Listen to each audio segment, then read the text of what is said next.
Minasyaitonirrajim. Bismillahirrahmanirrahim. Alhamdulillahirabbil alamin. Wassalatu wassalamu asyrafil anbiya'i wal mursalin wa ala alihi wa sahbihi ajma'in. Subhanaka la ilma lana illa ma 'allamtana innaka antal alimul hakim. La haula wa la quwwata illa billahil aliyyil azim. Subhanaka la ilma lana illa ma 'allamtana innaka antal alimul hakim. La haula wa la quwwata illa billahil aliyyil azim. Allahumma 'allimni ma jahiltu wa zakkirni ma nasitu. Baik, tengok kitab muka surat 11.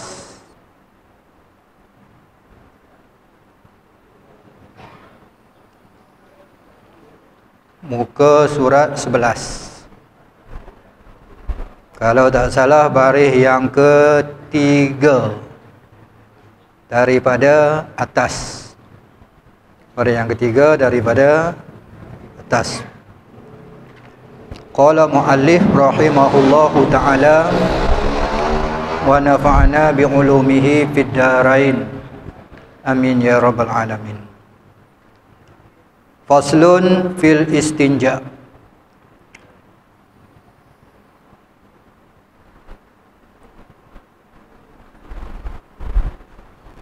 Hadzal faslun fil istinja, ini fasal pada menyatakan hukum istinja.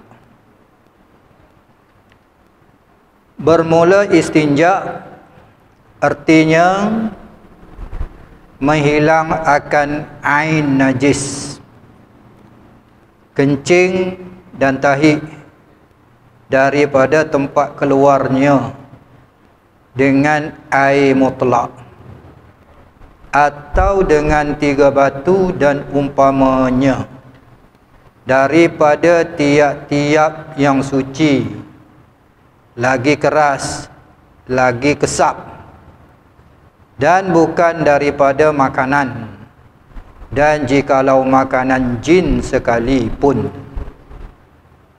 dan tiada daripada yang dihormati akan dia oleh syarak, seperti kayu dan rumput-rumput dan tanah kul. Habis itu dulu, baca sekali lalu dulu. Jadi kata bermula istinja.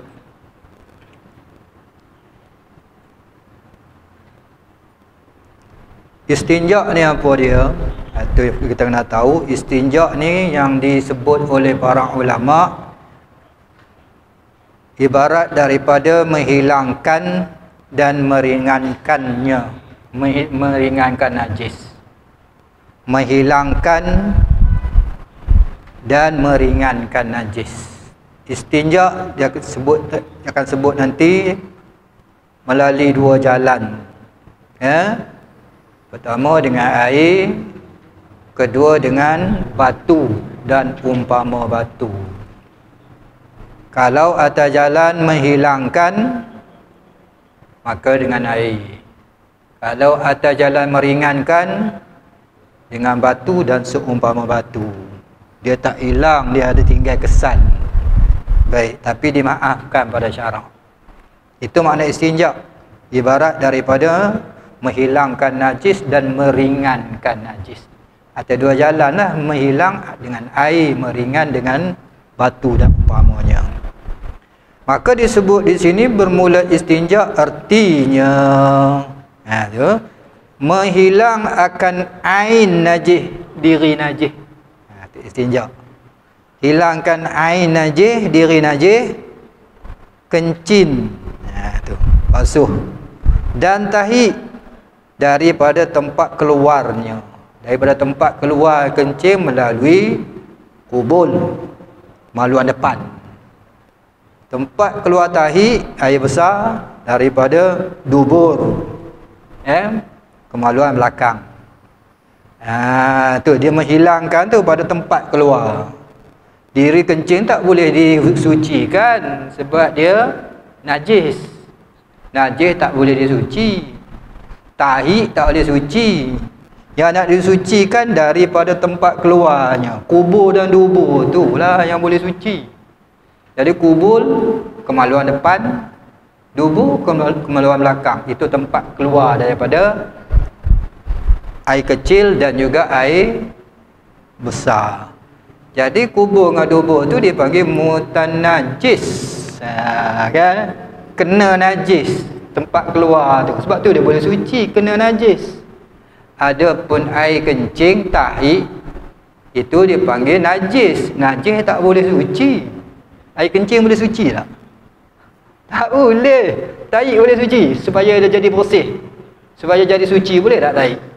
Tak boleh. Tu dia kata suci tu daripada tempat keluarnya, yakni kubur dengan dubur lah, kemaluan depan dan kemaluan belakang. Tu suci dengan apa tu? Salah satu daripada dua jalan istinja tu, dengan air mutlak. Tu yang pertama, dengan air mutlak. Mana tolaklah 3 jenis air lagi tak boleh suci. Air mustakmal tak boleh, air mutanajis tak boleh, air qaid lazim. Kan? Jadi daripada 4 jenis air hak lampau dulu dah kita belajar. Air mutlak, air mustakmal, air mutanajis, air qaid lazim. Ada 4. Jadi pada pihak istinja tu, menyuci pada tempat keluar kubur dan dubur tadi tu dengan air mutlak. Dengan air mutlak. Tu. Dan kita tahu zon air itu pula air mutlak. Kalau kita tidak zon air mutlak, walaupun air itu mutlak sekalipun, tak suci. Mesti sangka kita air itu air mutlak. Tahu kita air mutlak, kita mengaji dulu kan, melalui dua, sama ada yang turun daripada langit ataupun daripada bumi. Tak kira air salji, air hujan, air embun atau daripada langit. Warna apa tak usah kira, sebab kejadian dia memang macam tu. Turun merah ke hijau ke biru tak usah kira. Sebab kejadian dia turun. Kat atas tak ada perang, yang perang kat bawah merah ni jadi. Kan? Bawah air laut, air sungai, mata air. Kan? Tu air telaga tu ialah tu, semua tu. Yang tu dipanggil air mutlak. Tu air mutlak. Maka boleh disucikan dia. Boleh menyucikan tempat keluar tu, yakni kubur dan juga dubur. Tu dengan air mutlak dia sebut di situ. Mana nak tahu, setengah orang tu dia sayang air. Lepas dia ambil wuduk. Dia ambil wuduk, dia tadah daripada basuhan fardu. Basuh kali pertama muka dia tadah. Tu basuh fardu tu. Basuh kedua tu, setelah rata yang pertama, lepaslah fardu tu, dia tadah air fardu tu. Basuhan yang kedua dan yang ketiga tu sunat. Tak apa lah tu.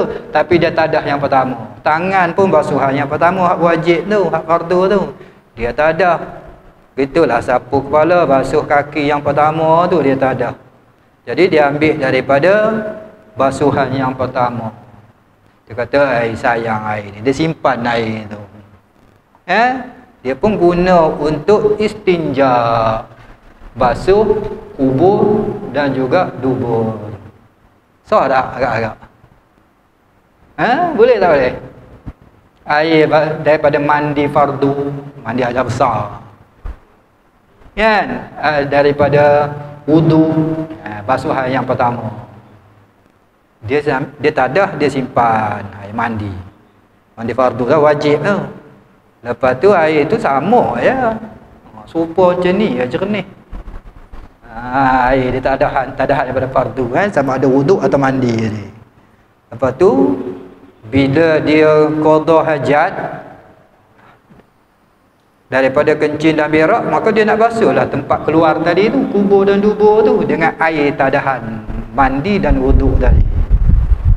Sah ke tak sah? Suci ke tak suci? Sebab tanya tu.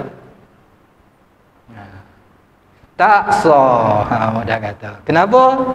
Kerana air itu bertukar. Air daripada tadahan wuduk yang pertama dan mandi hal besar tadi itu, dia panggil bertukar nama air mustakmal. Yang telah diguna. Mustakmal yang telah diguna daripada anggota fardu. Kalau tak ada hal yang kedua tak apa wudu, sebab dia tu sunat. Bila sunat yang ketiga sunat, kita tak ada. Tu lepas tu kita buat basuh istinja, tak ada air. Dia kekal nama air mutlak. Yang bertukar nama air mutlak tu daripada basuhan pertama. Tu. Tengok air serupa ya, tapi bertukar nama.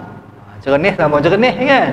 Basuhan pertama, basuhan kedua, basuhan ketiga nampak sama ya. Tapi yang pertama tu dia bertukar nama daripada mutlak kepada musta'mal. Basuhan kedua, ketiga kekal air itu mutlak. Dah.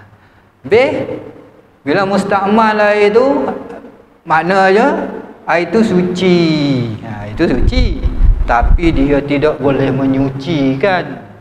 Kalau air mutlak, suci diri air dan dia boleh menyucikan. Kuat dia panggil. Diri dia suci lagi boleh menyuci. Air musta'mal, diri air suci tapi dia tidak boleh menyuci. Jadi bila dia suci, nak buat minum boleh, cuma nak istinja tak boleh, nak ambil uduk lain pun tak boleh dah dengan air tu. Sebab bertukar kepada musta'mal telah diguna. Tu tengok serupa ya air, pasal apa tak boleh. Nak buat macam mana? Lita'abud dia panggil, kerana nak nyatakan kehambaan. Bila perintah kata bertukar hakikat nama, tak usah fikir dengan akal.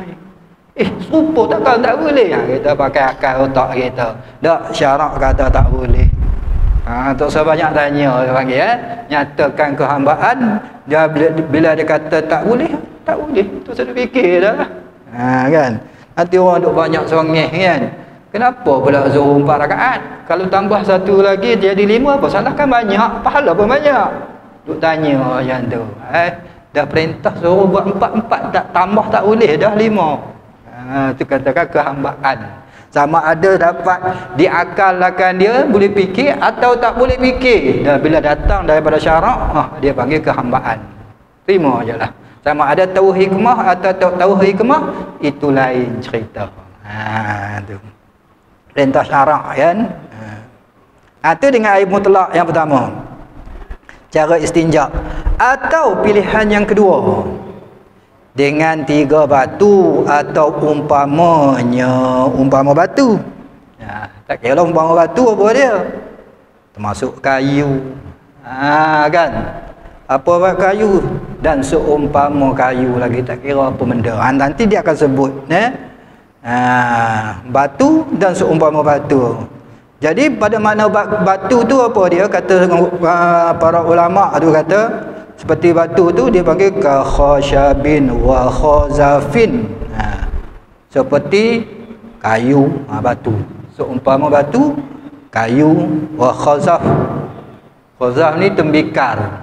Periuk, kalau orang dulu periuk yang buat daripada tanah. Panggil apa? Belanga, tak kira buat daripada tanah tu. Tembikar kan? Pasu-pasu orang buat dengan tanah ni kan. Atau dia panggil khazaf. Kayu, tembikar, periuk buat pada tanah tu. Kan? Maka tengok periuk tu dah pecah, kita pun ambil. Nak buat istinja, dia umpama batu. Boleh. Ada syarat dia nanti. Ada kata dengan 3 batu dan umpamanya. Umpama batu lah. Lepas tu menyatakan pula batu dan umpama batu, dia nak nyatakan di sini daripada nak guna batu dan umpama batu, menyatakan daripada tiap-tiap yang suci. Kalau batu, kayu, tembikar apa juga mesti suci. Dia tak boleh jadi mutan najis, kena najis, tak boleh. Kan? Batu suci, suci tak apa, boleh guna. Daripada batu, umpama batu. Daripada tiap-tiap yang suci, itu ciri dia, sifat dia. Lagi keras. Keras bermaksud dia kira-kira dapat menanggalkan ain diri najis. Dia boleh tarik. Itu keras. Lembek tak boleh kan. Tak boleh kalau lembek. Tu lagi keras. lagi kesat. Kesat. Ya, kesat mana kesat. Kesat lah. Tapi dia tulis dengan bol sini ya, jadi kesat. Kesat lah. Kesat tu keras lagi kesat. Kalau dia keras tapi licin, licin tak boleh menanggal. Umpama kaca, goli, kan? Licin ambil goli, tarik. Kan? Dia tak menarik ain diri najis. Betul tak? Tak melekat. Dia tak tarik. Tak boleh belemur. Dia bagi comot lagi ada, belemuh lagi ada. Kan? Itu mesti kesat. Dia boleh menanggalkan, menarik, membuangkan najis. Itu syarat dia. Dia panggil kullu jamidin tahirin qali'in ghairi muhtarim. Dia panggil ya.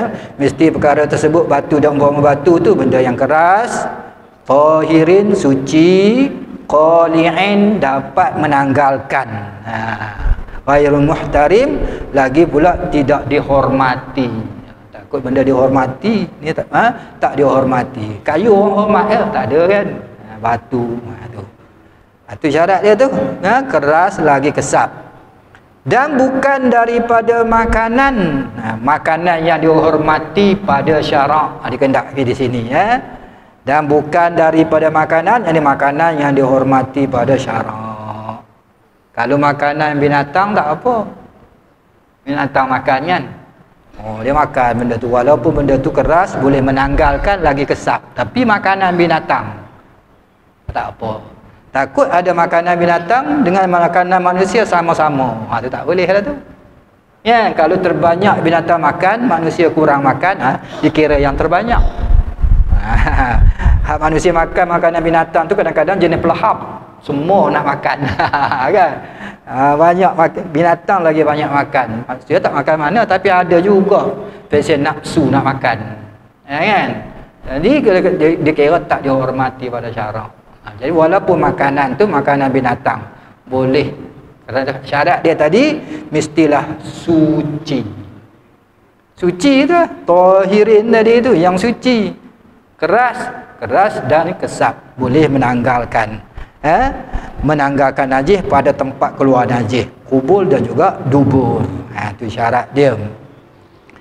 Baik, bila kata begitu, dan bukan daripada makanan, dan jikalau makanan jin sekalipun, makanan jin, kalau bukan makanan jin, kalau makanan jin tak boleh sebab dihormati. Jin makan apa benda yang jin makan, kita nak guna untuk buat istinja, apa dia? Makanan jin, tulang kan. Jadi kalau tulang makanan jin, jin tu saudara kita, sama-sama juga mereka ditaklif oleh syarak. Mereka juga diberati oleh syarak. Seperti mana kita wajib sembahyang, wajib puasa, mereka juga haji umrah. Yang muslim tu lah kan, makanan tadi tu. Jadi kalau sekiranya dengan tulang tak boleh.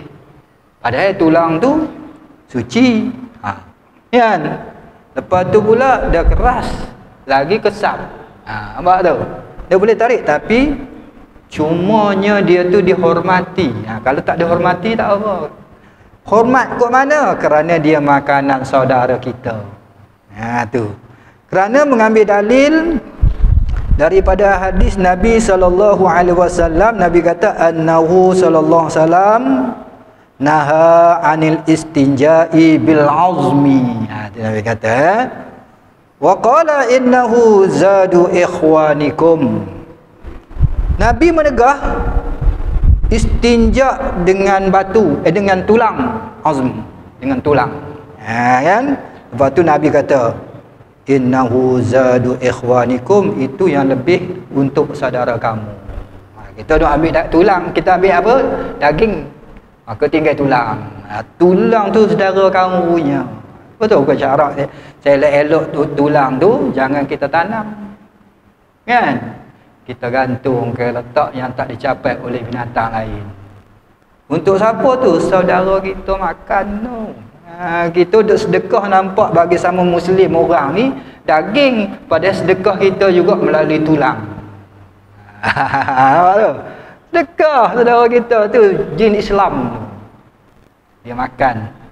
Habis tulang tu tak habis, dia tak nampak pada Zuhur habis kan. Daripada sekaki tinggal seinci tak nampak kan. Dia ambil zat tulang. Tu saudara tu Nabi kata innahu zadu ikhwanikum. Itu yang lebih untuk saudara kamu. Besi tak apa sebab tak dihormati ke makanan besi. Tak. Bila tak apa. Tapi jangan besi licin. Licin tak boleh, syarat dia kesat. Kan? Tu. Buluh. Kalau buluh tu licin kat luar tu, kulit dia, tu tak boleh. Tapi kalau dia kesat, kira-kira boleh menanggalkan, tak apa. Syarat dia macam tu ya. Tempurung, kalau tempurung licin tak boleh, tapi kalau tempurung tu kesat tak apa. Sabut, sabut tak apa sebab dia kesat. Kesat. Kau dihormati, ada orang makan sabut. Ada? Tak ada orang makan sabut kan. Tak apa boleh sabut. Tu tengok kenyataan lagi akan datang. Tapi kita tak biasa buat kan. Tak biasa buat. Hukum kena tahu, tak buat lain cerita. Belajar hukum lebih baik. Itu yang buat kata apa ni, salah seorang daripada sahabat Nabi, Abu Hurairah radhiyallahu anhu, sukalah aku belajar satu ilmu sekalipun tidak dapat aku beramal dengannya. Lebih baik daripada sembahyang 1000 rakaat. Nampak tak? Belajar walaupun tak dapat beramal dengannya. Kalau yang wajib tak dapat tidak, tentu wajib beramal. Kan ada kadang-kadang orang tu, orang lelaki, bila orang lelaki mana ada haid, mana ada nifas, mana ada wiladah beranak, betul tak? Tapi dia belajar. Belajar. Bila dia belajar, dia jadi orang pandai bab haid, pandai bab nifas, tahu hal wiladah beranak tu kan. Orang tak tahu tanya dia. Kan dia boleh pahala. Orang tanya boleh amal dengan ilmu dia. Tapi dia nak beramal tak boleh, dia bukan perempuan. Haid nifas tu. Supaya juga mengaji bab pusaka faraid. Kan? Bab zakat pada hadiah orang susah. Orang susah tapi ilmu kaya. Nak beramal tak boleh, nak keluar zakat tak boleh, nak bagi faraid tak boleh dia. Tapi kalau bab tu tanya, dia boleh tolong selesai saudara dia. Masya Allah. Kan lebih baik daripada 1000 rakaat. Boleh selesai. Sebab tu kalau ada majlis orang mengajar satu taman ni, daripada taman syurga, isyarat pada jalan nak masuk syurga. Kan? Tiba-tiba ada orang sibuk kat belakang, lepas dia 2 rakaat, 2 rakaat, lepas 2 rakaat, 2 rakaat, tak sampai rasa 1000. Abu Hurairah kata dah, suka di sisi aku. Ya, belajar satu ilmu walaupun aku tak dapat beramal dengannya, lebih baik daripada 1000 rakaat. Sibuk setengah tu pula pegang tasbih. Orang duduk belajar tu dia duduk kotak ketuk, kotak ketuk, kotak ketuk, duduk pengkacau orang mengaji. Tu orang kata kadang-kadang tak fahamnya dia sampai jadi macam tu. Duduk dalam majlis tu, dengar.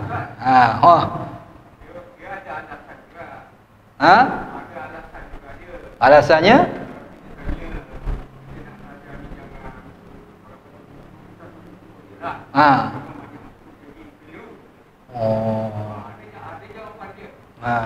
Itu alasan nafsu. Ini alasan yang disebut oleh Abu Hurairah, dan Abu Hurairah juga faham daripada Rasulullah. Bila ada majlis ilmu, Rasulullah suruh duduk terlebih baik daripada beribadat semayang. Kan ada disebut terlebih baik. Lepas tu alasan dia tu kerana tak sesuai barangkali dengan nafsu dia. Itu alasan nafsu, bukan alasan berdasarkan nas. Tak ada ambil kira. Tak boleh macam tu. Tapi bila macam tu jadi kacau ada orang lain. Kadang-kadang orang duk mengajar, duk baca Quran, bunyi soseh dia baca Quran. Kena guru garang boleh penyakit lah. Kena guru garang boleh penyakit. Tu kan. Allah Rabbi. Ni tengok, walaupun kita tak boleh beramal kan, tapi boleh ilmu, insya-Allah. Cukuplah tu, orang tak tanya pun tak apalah, lebih besar. Ganjaran dia lebih baik daripada orang sembahyang 1000 rakaat ni. Duduk dalam majlis ni. Orang tu sampai 1000. Ni lebih lagi. Lebih lagi. Kalau begitu, orang yang cerdik mana nak sembahyang 1000 rakaat ke nak duduk majlis ilmu? Nisbah pahala lebih. Tu orang cerdik. Kan? Tak payah penat dah. Bangun berdiri, rokok sujud. Nak nanti lepas orang mengajar, buatlah. Hak ni pun dapat, yang tu pun dapat. Berganda-ganda. Itu tak apa, bukan api balik sembahyang tu, tapi tak kena cara. Kalau telur, macam telur ayam, pakai telur ayam, tak boleh kan makanan dia. Telur ayam? Kita beli telur tu satu. Telur tak boleh sebab dihormati.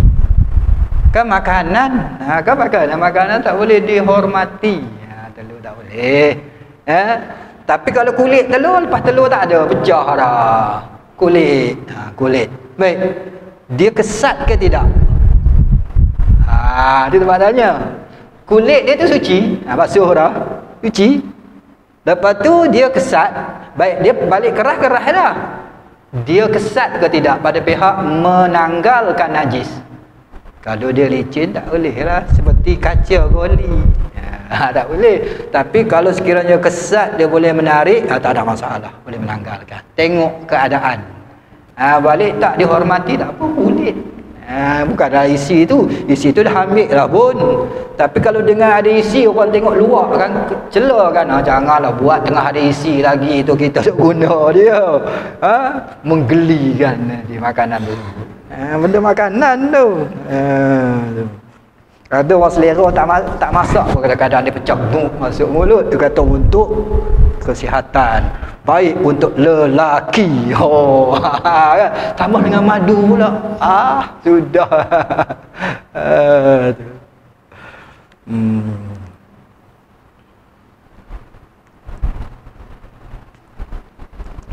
Itulah dia. Itu dia kata tadi. Dan jikalau makanan jin sekalipun dihormati, makanan jin tak boleh. Kita lepas kita, walaupun tulang tu telah dimasak sekalipun, kita buat sup tulang. Tak ada air tulang tu kan, letaklah mana-mana tempat. Nanti adalah saudara kita sedekah kat dia, boleh pahala. Kita ada buat apa tu, gearbox. Dah buat dah sedap buat sup gearbox tu kan. Bagi lepas tu bagi kat dia pula. Kita punya sedut dalam dia bostro lagi. Kan? Tu bagi orang tak ada masalah, bagi orang penyakit gaut payah tu. Kan? Tu tak ada hal. Lepas tu tulang letak sedekah kat saudara kita pula. Tu.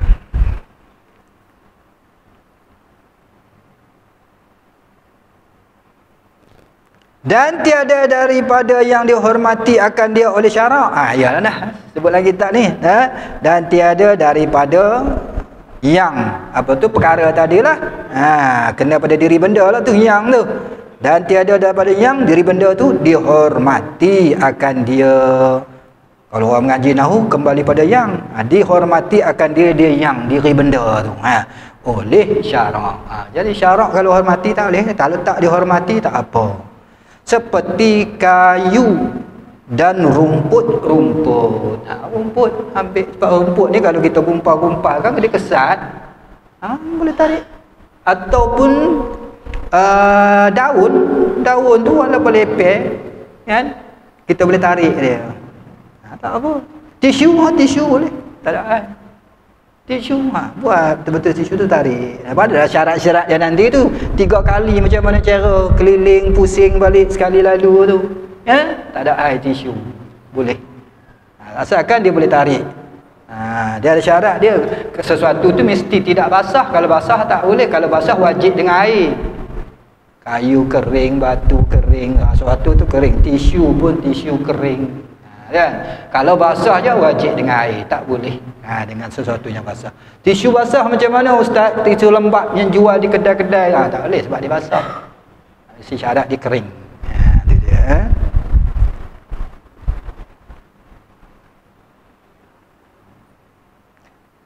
Dan tanah kul. Tanah kul. Tahu tanah kul? Ko. Punya tanah ko, tapi sini lam kul. Tanah ko kata bapa tadi tanah ko. Tanah liat tu kan, hak kering tu. Yang kering tu tanah ko. Kalau bunyi kata bunyi kong kong kong kering tu. Tu tanah ko. Kan? Boleh tak? Boleh. Sebab dia bukan dihormati pada syarak, dia kering. Kalau basah tak boleh, tanah liat basah tak boleh. Ada kering tu. Kan?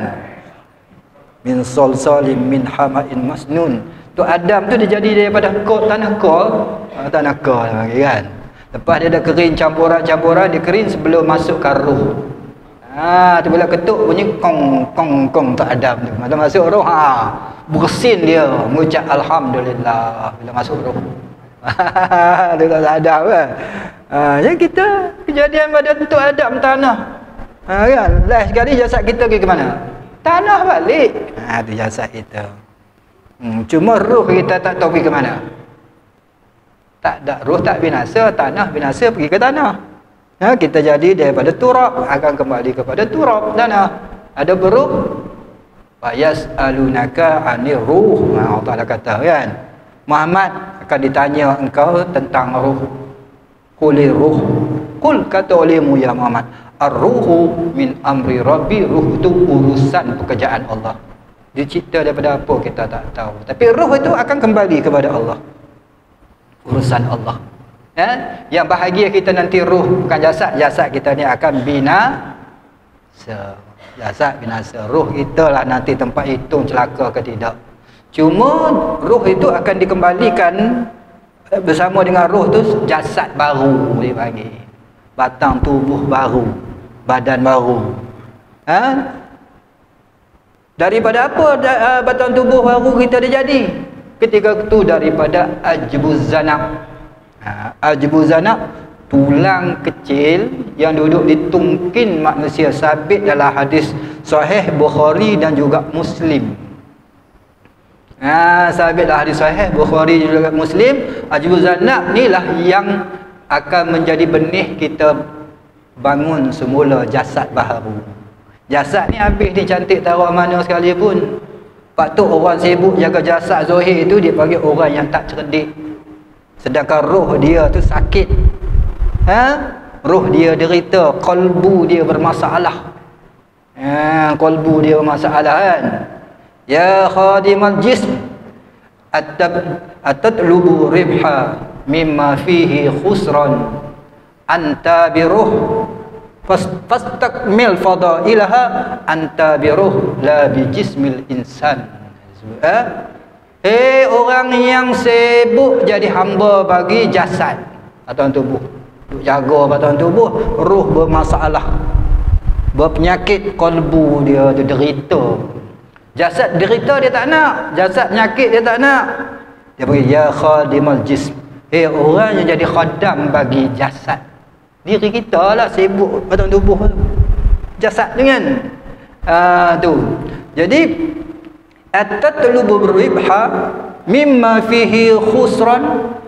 Adakah kamu menuntut, mencari keuntungan mimma fihi khusran, yang terdapat pada barang. Jadi jasad kamu tu khusran, kerugian, kerosakan. Rosak tak sikit lagi jasad kita, rugi tak? Tu duk sibuk pun. Duk sibuk tentang roh kan. Dah gitu anhid ila ruh, segeralah kamu kepada roh, baiki penyakit roh kamu tu. Fastakmil fadailaha, tuntut kemuliaan yang kelebihan yang dikurniakan oleh Allah pada roh, kejadian roh yang tak binasa, yang akan terima bahagian di sana kelak. Anta bi ruh, kamu tu akan dikira kebaikan dengan roh dan derita juga dengan roh. Ketika tu la bijismin insan, bukan jasad manusia. Jasad manusia ni hancur, kecai sikit lagi. Makan dik, kalau daging kita makan dik, ulat. Kalau tulang kita habis dik, tanah. Apa yang tinggal? Ajbuz zanab yang akan bangkit semula di pada mahsyar ke akhirat kelak. Wallahu a'lam bissawab. Masuk dah waktu.